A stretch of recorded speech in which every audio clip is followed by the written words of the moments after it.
Hi, good evening. This is Dr. S. Maheshwari for NCRT in Tamil.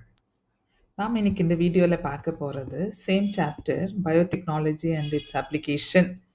ஏன்னா அதில் நம்ம போன இதில் அக்ரிகல்ச்சர் பற்றி பார்த்தோம். இன்னைக்கு நாம் மெடிசன்ஸ் பயோடெக்னாலஜிக்கல் அப்ளிகேஷன்ஸ் இன் மெடிசன் அதுக்குள்ளே போகிறோம். மெடிசன் அப்படின்னு சொன்னால் உயிர் காக்கும் மருந்துகள் பல இது வழியாக நமக்கு கிடைக்குது. அதுவும் இல்லாமல் சில டிசீசஸ் ரொம்ப ஏர்லியராக டயக்னோஸ் பண்ணுற ஒரு இம்பார்ட்டண்ட் ஆஸ்பெக்டும் இதுக்குள்ளே அடங்கியிருக்கு.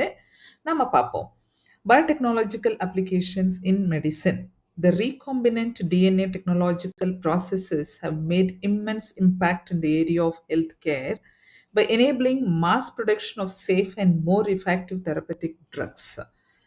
Further, the recombinant therapeutics do not induce unwanted immunological responses, as is common in case of similar products isolated from non-human sources.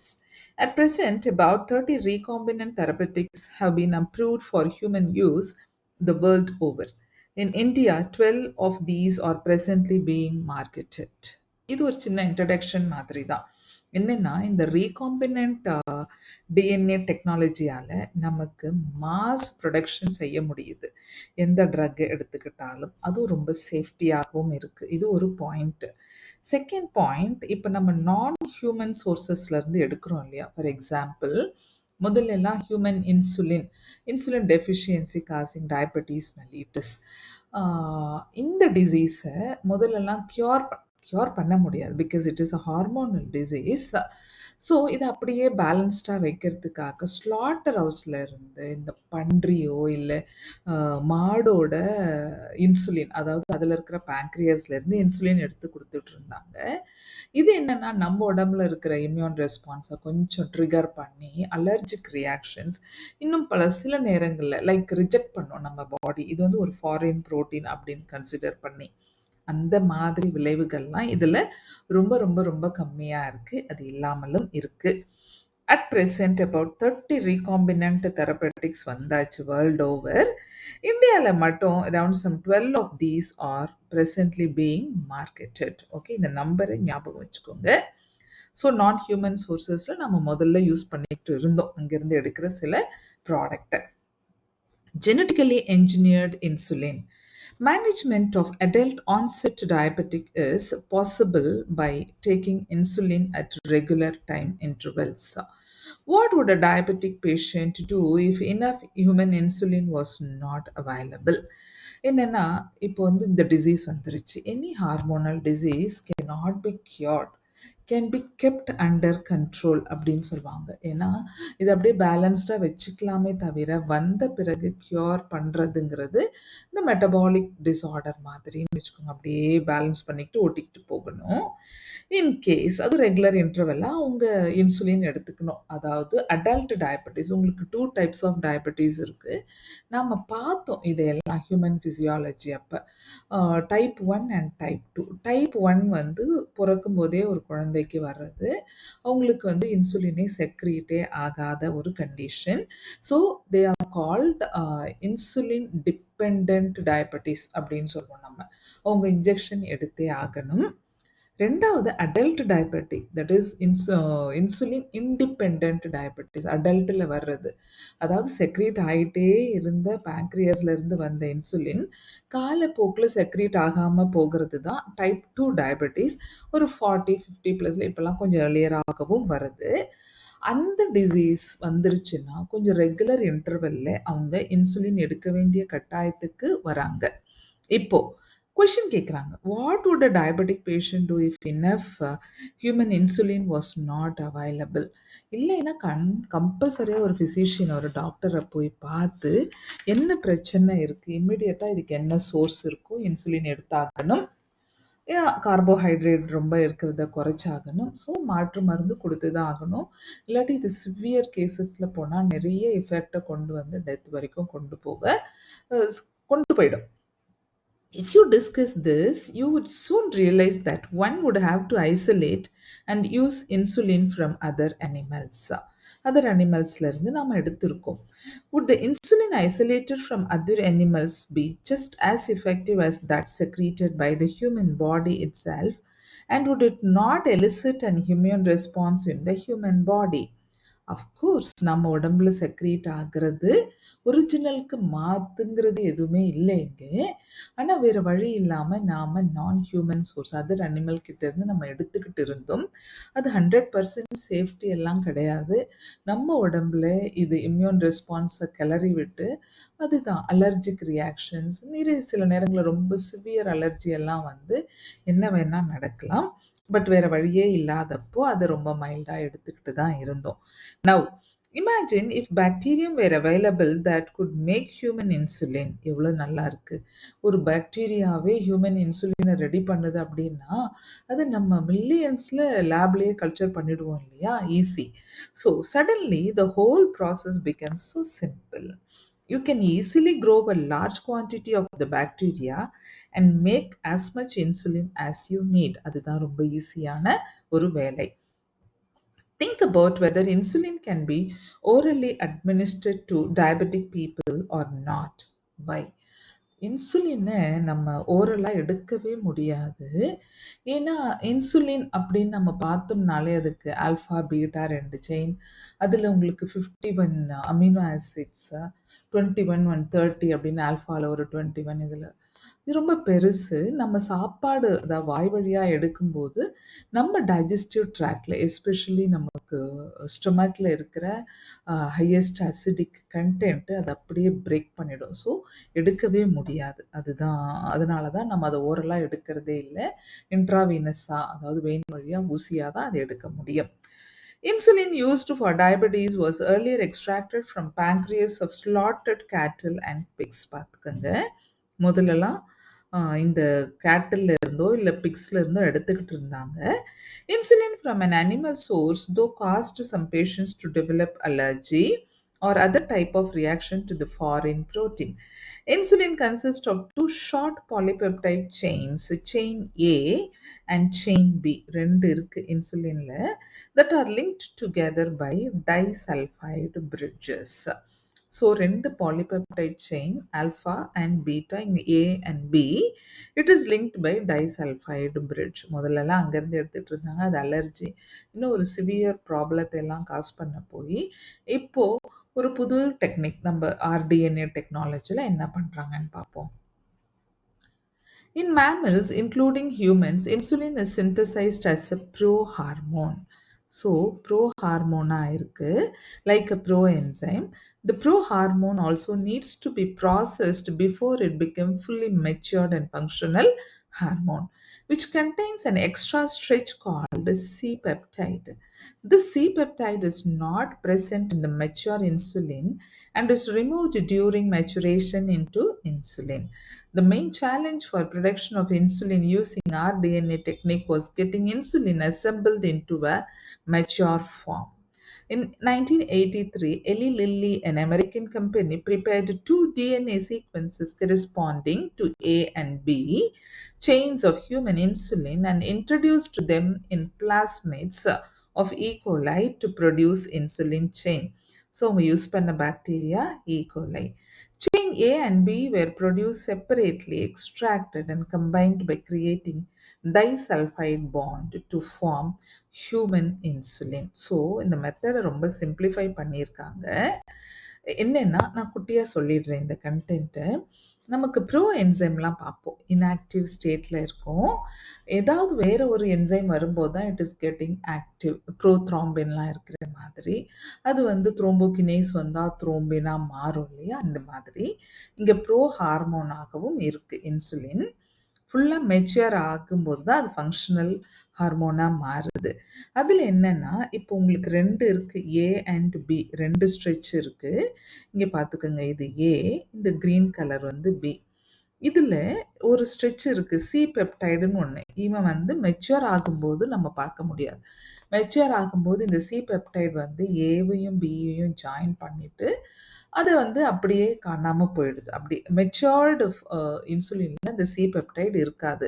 ஆனால் அது மெச்சூர் ஆகிறதுக்கு இந்த C peptide is very important. ஆனால் என்னென்னா இப்போ நாம் இன்சுலினை ரெடி பண்ணுறோம், சிந்தட்டிக்கலாக ரெடி பண்ணும்போது இந்த சி பெப்டைடில் இருக்கிற சீக்வன்ஸ் அதை பற்றி ஒரு ஐடியா இல்லாமல் போகுது. ஏன்னா மெச்சூர் ஃபார்மில் வரும்போது இந்த சி பெப்டைடு இல்லை, காணாமல், அது வரணும் ஆனால் மெச்சூர் பண்ணும்போதே அது காணாம போகுது. ஸோ இது ரொம்ப பெரிய சேலஞ்சா இருந்துச்சு ஆர்டிஎன்ஏ டெக்னாலஜில. இப்போ என்ன பண்றாங்கன்னா, Eli Lilly mature she was getting insulin assembled into mature form. கஷ்டமா இருந்தது. இன் 1983ல okay, Eli Lilly an American company, இதெல்லாம் ரொம்ப முக்கியம். எந்த கம்பெனி? அமெரிக்கன் கம்பெனிக்கு பதில் பிரிட்டிஷ் கம்பெனின்னு ஒரு லைனை மாற்றி விட்டுடலாம். ப்ரிப்பேர் டு டி இப்போ என்ன பண்ணுறாங்கன்னா, 2 டிஃபரெண்ட் சீக்வன்ஸ் பண்ணுறாங்க. ஏ தனியாக பி தனியாக ரெடி பண்ணுறாங்க. And human insulin introduce them into plasmid. பிளாஸ்மிட்குள்ளே போடுறாங்க. தட் இஸ் ஈகோலையில் இருக்கிற பிளாஸ்மிட்குள்ளே போட்டு அது மல்டிப்ளை ஆன பிறகு அதை வெளியே எடுத்து தனியாக டைசல்ஃபைடு பிரிட்ஜ் போட்டு டைசல்ஃபைடு பாண்ட் போட்டு உங்களுக்கு ஹியூமன் இன்சுலினை ரெடி பண்ணிட்டாங்க. ஸோ சி பெப்டைடில் என்ன இருக்குன்றது நமக்கு தெரியாத ஒரு காரணத்தினால் இதை தனியாக A and B, that is அது ஒரு 21 அமினோ ஆசிட், ஒரு 30 அமினோ ஆசிட் அழகாக ஈகோலையில் வளர்த்து, ஈகோலையில் இருக்கிற பிளாஸ்மிட்ல வளர்த்து அது அப்படியே மல்டிப்ளை ஆன பிறகு எடுக்க வேண்டியது, ரெண்டுத்தையும் டைசல்ஃபைட் பிரிட்ஜ் வச்சு ஜாயின் பண்ண வேண்டியது, மெடிசனை ரெடி, ஹியூமலின் அப்படின்னு அதுக்கு ஒரு பேரும் வச்சு ஹியூமன் இன்சுலின் ரெடி பண்ணியாச்சு. ஆர்டிஎன்ஏ டெக்னாலஜி இன்னைக்கு தேவை. நமக்கு இன்சுலின் டெஃபிஷியன்சி ரொம்ப அதிகமாக இருக்கு இந்தியாவிலன்னா, இந்த மெடிசன் இஸ் அ பூன். இந்த ஆர்டிஎன்ஏ டெக்னாலஜி அதை ரொம்ப சிம்பிளிஃபை பண்ணி உங்களுக்கு அலர்ஜிக் ரியாக்ஷன்லாம் இல்லாமல் ஈஸியான ஒரு மெடிசனாக கிடைக்க வழிவகுத்துருச்சு. அடுத்தது ஜீன் தெரப்பி. ஜீன் தெரப்பி அப்படின்னு சொல்லும்போதே ஒரு விஷயம் இருக்குது. Genetic disorders cannot be cured. ஏன்னா ஜீனை மாற்ற முடியல. இன்னைக்கு தேதிக்கு அதையும் நம்ம டச் பண்ணுறோம் ஆர்டிஎன்ஏ டெக்னாலஜி வழியாக. If a person is born with a hereditary diseases, can a corrective therapy be taken for such a disease? ரொம்ப கஷ்டம். Gene therapy is an attempt to do this. இப்போ ஜீன் தெரப்பியில் அதை பண்ணுறாங்க. Gene therapy is a collection of method that allows correction of a gene defect that has been diagnosed in a child or embryo. ரொம்ப youngest டைமில் ஒரு ஒரு சைல்டாக இருக்கும்போது இல்லை எம்ப்ரியோலேயே கண்டுபிடிச்சா இன்னும் குட். ஸோ அதை ரெக்டிஃபை பண்ண முடியும். Here, genes are inserted into a person's cell and tissues to treat a disease.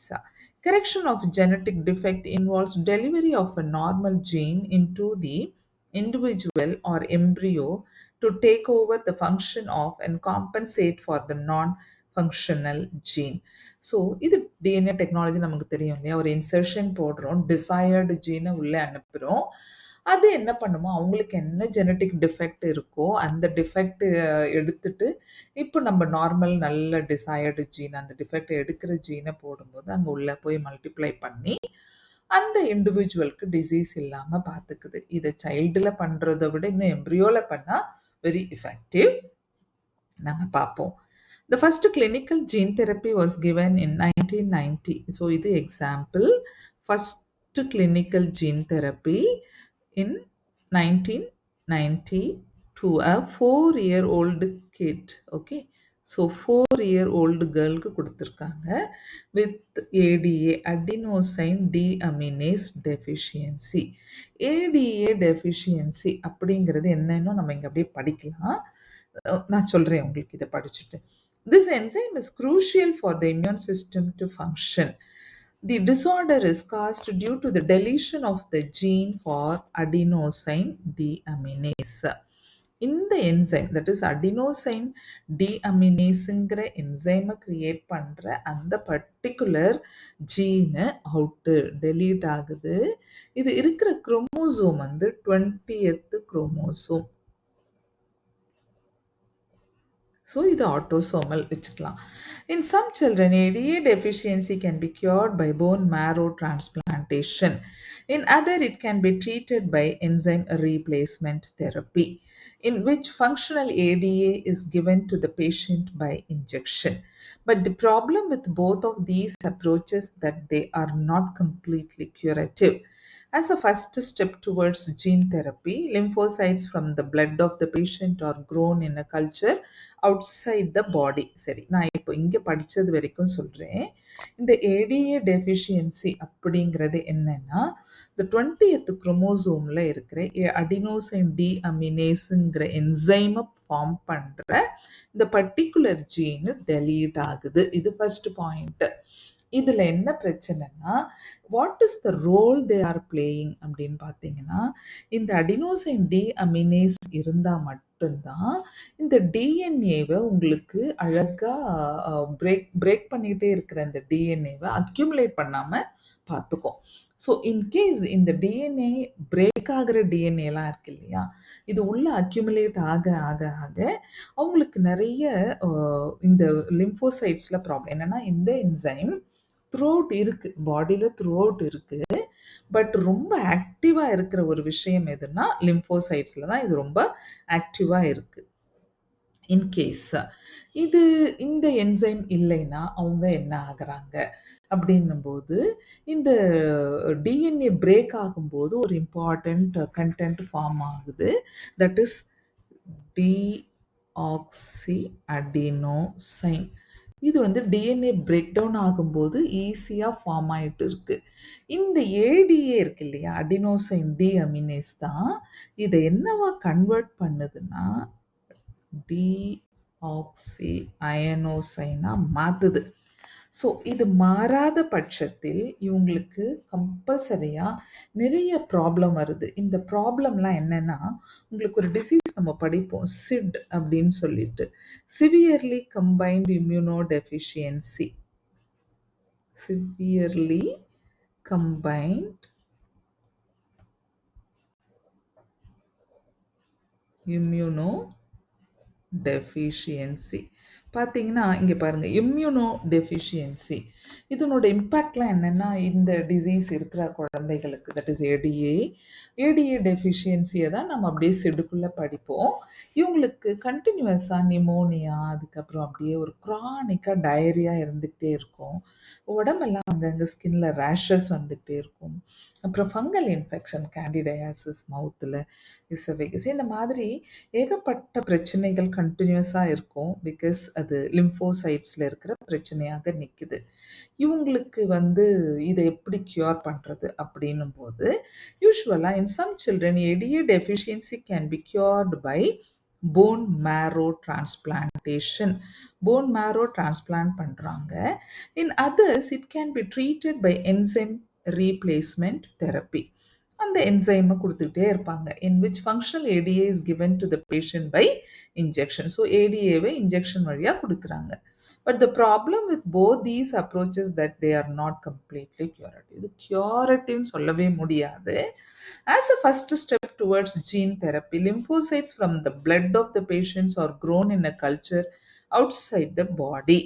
A functional ADA, cDNA, the complementary DNA or recombinant DNA, using a retroviral vector is then introduced into these lymphocytes, which are subsequently returned to the patient. However, as these cells are not immortal, the patient requires periodic infusion of such genetically engineered lymphocytes. However, if the gene isolate from marrow cells producing ADA is introduced into cells at early embryonic stages, it could be a permanent cure. இப்போ இதை gene தெரப்பியில் என்ன பண்ணுறாங்க? இப்போ நம்ம இவ்வளோ நேரம் பார்த்ததெல்லாம் phone மேரோ டிரான்ஸ்பிளான்டேஷனோ இல்லை என்சைம் ரீப்ளேஸ்மெண்ட்டோ கொடுத்துட்டே இருக்காங்க. ஆனால் ஜீன் தெரப்பியில் ஒரு ஆளுக்கு, அதாவது ஒரு குழந்தைக்கோ ஒரு ஆளுக்கும் இந்த டிசீஸ் இருக்குது அப்படின்னு சொன்னால் குழந்தையில ஈஸியாக க்யூர் பண்ண முடியும். அவங்களோட லிம்போசைட்ஸை வெளியே எடுத்து அதுக்கப்புறம் இந்த ஃபங்க்ஷனல் ஏடிஏ இருக்கு இல்லையா, தட் இஸ் இந்த ரீகாம்பினன்ட் டிஎன்ஏ டெக்னாலஜியில் இந்த ஏடிஏ என்சைமை செக்ரீட் பண்ணுற அந்த பர்டிகுலர் ஜீனை பேட்ச் பண்ணியிருக்காங்க. அதை ரெட்ரோவைரல் வெக்டார், ஸோ வைரல் வெக்டாரில் வளர்த்து அதை தூக்கி அந்த பேஷண்ட் கிட்ட இருந்து எடுத்த லிம்போசைட்ஸ்குள்ளே போட்டு அதுக்கப்புறம் அந்த பேஷண்ட்டுக்கு அனுப்புறது.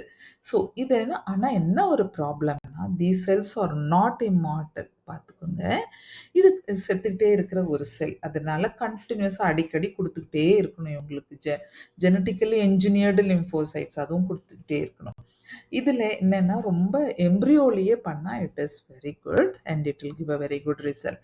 However, if gene isolate from marrow cells, producing ADA is introduced into the cell in early embryonic stages, it could be a permanent cure.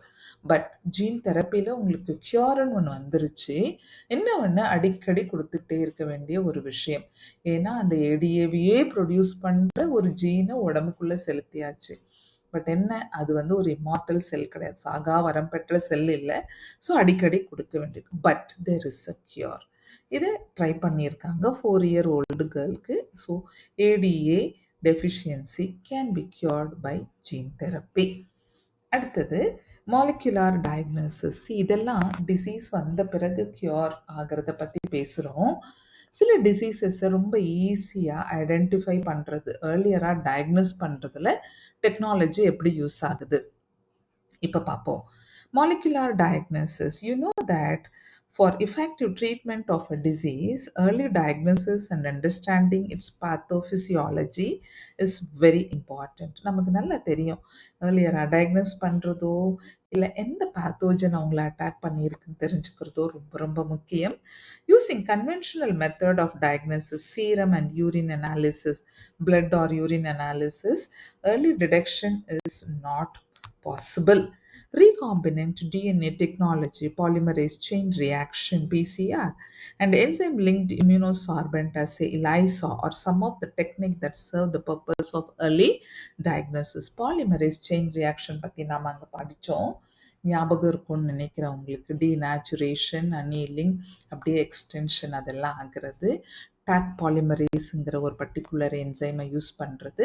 அதுக்கப்புறம் ஒரு ப்ராபை போட்டு அந்த டபுள் ஸ்டாண்டர்டை சிங்கிள் ஸ்டாண்டர்டாக மாற்றி ஒரு ப்ராபை போட்டு அதை அப்படியே ஆம்ப்ளிஃபை பண்ணுறது.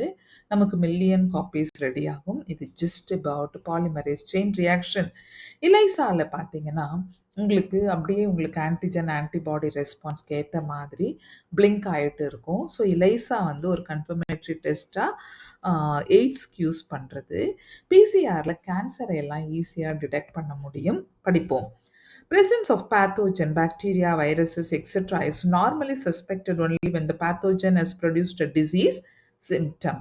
By this time, the concentration of pathogen is already very high in the body. However, very low concentration of a bacteria or virus at a time when the symptoms of the disease are not yet visible can be detected by amplification of their nucleic acid by PCR. இப்போ பாருங்க, யூஸ்வலாக disease causing microbe, especially pathogenic bacteria or virus நல்லா அதுங்க வளர்ந்த பிறகு, நல்லா multiply ஆன பிறகு தான் சிம்டமாகவே நமக்கு வெளியே வருது. அதுக்குள்ளே அவனோட கவுண்ட் எக்கச்சக்கமாக உள்ள செட்டில் ஆகிருக்கும். அப்போ நம்ம அதை க்யூர் கூட பண்ண முடியாமல் போகும். ஆனால் அது ரொம்ப கம்மியாக இருக்குது. சிம்டமே வெளியே வந்தால் தானே நம்ம டிசீஸுன்னு போய் டாக்டரை அப்ரோச் பண்ணுவோம். ஸோ இன்கேஸ் ரொம்ப அது உடம்புக்குள்ளே அதனுடைய கான்சன்ட்ரேஷன் ரொம்ப கம்மியாக இருக்குது, அதோடைய மல்டிப்ளிகேஷன் ரொம்ப கம்மியாக இருக்கும்போதே சில டெக்னிக் வழியாக இதை நம்ம கண்டுபிடிக்கிறோம். அதில் PCR is one of the important technique. Can you explain how PCR can detect very low amounts of DNA? PCR is like நாம சொன்னோம் இல்லைங்களா, ஆம்பிளிஃபிகேஷன் ஃபாஸ்டஸ்ட், அப்படியே அந்த பர்டிகுலர் சீக்வன்ஸ் அப்படியே கொடுத்துக்கிட்டே இருக்குது. இதில் என்னென்னா மியூட்டேட் ஆகி இருக்கிற சில விஷயங்களுக்கு பேர் இருக்காது, அதனால அதை அப்படியே டேக் பண்ணி எடுத்துக்கலாம். படிப்போம். Can you explain how PCR can detect very low amounts of DNA? நிறைய amplification இருக்கிறதுனால. PCR is now routinely used to detect HIV in suspected AIDS patient. Suspected AIDS patient பார்த்துக்கோங்க. எய்ட்ஸ் பேஷண்ட்டுக்கு இல்லை, ஏதோ ஒரு சில சிம்டம்ஸ் எல்லாம், பாடி வெயிட் லாஸ் அது இதுன்னு எதனா சில சிம்டம் ரொம்ப இருந்துச்சுன்னா உடனே அவங்க எய்ட்ஸ் இருக்கலாமோ, ஹெச்ஐவி இருக்கலாமோ அப்படின்னு, எய்ட்ஸில் ஹெச்ஐவி இருக்கலாமோ அப்படின்னு பார்க்கும்போது பிசிஆரை ரெக்கமெண்ட் பண்ணுறாங்க. It is being used to detect mutations in genes in suspected cancer patients too. It is powerful technique to identify many other genetic disorders. இப்போ பாருங்க, கேன்சர் பேஷண்ட்டுக்கு this is a very important tool to diagnose. A single stranded DNA or RNA tagged with the radioactive molecule. So இங்கே தான் DNA probe or RNA is used, allowed to hybridize to its complementary DNA in a clone of cells, followed by detection using autoradiography in the techniques. The clone having the mutated gene will hence not appear on the photographic film. So இப்போ இங்கே mutate ஆகியிருந்துச்சுன்னா அதுக்கு பேர் இருக்காது, so அதை நம்ம பார்க்க முடியாது. இந்த ஆட்டோ ரேடியோகிராஃபிக்கில் போடும்போது அந்த ஃபில்ம் வராது. Because the probe will not have complementarity, அதில் இருக்காது with the mutated gene. So mutation ஆயிருந்தால் தானே கேன்சர் வரப்போகுது. அப்போ அந்த ஏரியாவில் மியூட்டேஷன் ஆனதெல்லாம் அங்கங்கே அப்படியே டேக் ஆகிட்டே இருந்திருக்கும். அது வந்து இட் ஒன்ட் பி டிடெக்டட். அந்த சீக்வன்ஸ் வரும்போது மியூட்டேட் ஆனதெல்லாம் டிடெக்ட் ஆகாது, மீதி மட்டும் வரும். கட்டாய் தெரிகிற மாதிரி இருந்தால் ஓகே கேன்சர் அப்படின்னு பிகாஸ் அதுக்கு பேர் இல்லை, காம்ப்ளிமெண்டரி பேர் இல்லாததுனால ஈஸியாக டயக்னோஸ் பண்ண முடியும். ELISA is based on the principle of antigen-antibody interaction. Infection by pathogen can be detected by the presence of antigen, protein or glycoprotein, etc., or by detecting the antibodies synthesized against the pathogen. இப்போ பாருங்க, இலைசா பிளேட்டில் வந்து நம்ம ஒரு blood சாம்பிளை போடுறோம் அப்படின்னு சொன்னால் ஒரு ஆன்டிஜன், அந்த ஆன்டிஜன்கிறது ஃபாரின் ப்ரோட்டீனை வச்சு கண்டுபிடிச்சிடலாம். அப்படி இல்லைன்னா ஒரு ஃபாரின் ப்ரோட்டீன் வந்தோடனே நம்ம உடம்பு சும்மா வாங்க அப்படின்னு கூப்பிட்டுட்டு இருக்காது, இவன் எகென்ஸ்டாக ஒரு ஆன்டிபாடியை ப்ரொடியூஸ் பண்ணுவான். ஸோ அந்த ஆன்டிஜனுக்கு இந்த ஆன்டிபாடி ப்ரொடியூஸ் ஆயிருந்தா, இந்த பர்டிகுலர் ஆன்டிபாடி இருந்தா ஓகே இந்த ஆன்டிஜன் உடம்புல இருக்கு அப்படின்னு. ஸோ இந்த இன்டராக்ஷன் வச்சு ஈஸியாக இலைசாவை ஹெச்ஐவி இன்ஃபெக்ஷனை கண்டுபிடிக்கிறது இலைசா, வெஸ்டர்ன் பிளாட், இதெல்லாம் நம்ம அங்கே இதில் பார்த்தோம், ஹியூமன் ஹெல்த் அண்ட் டிசீஸில். இது திரும்பியும் ஸோ இது எல்லாமே டெக்னாலஜிக்கலி அட்வான்ஸ்டு டூல்ஸ் ஏர்லி டயக்னோசிஸ்க்கு. இதை தான் இங்கே சொல்ல வராங்க. மெடிசன் அந்த ஃபீல்டில் நம்ம ஜெனட்டிக் இன்ஜினியரிங், பயோடெக்னாலஜி எந்த அளவுக்கு யூஸ்ஃபுல்லாக இருக்குது அப்படின்னு. இன்னும் நிறைய டிசீஸ் க்யூர் பண்ணிக்கிட்டு இருக்குது, நிறைய டெக்னாலஜிக்கல் அட்வான்ஸ்மெண்ட் வந்துருச்சு இன்னைக்கு தேதிக்கு.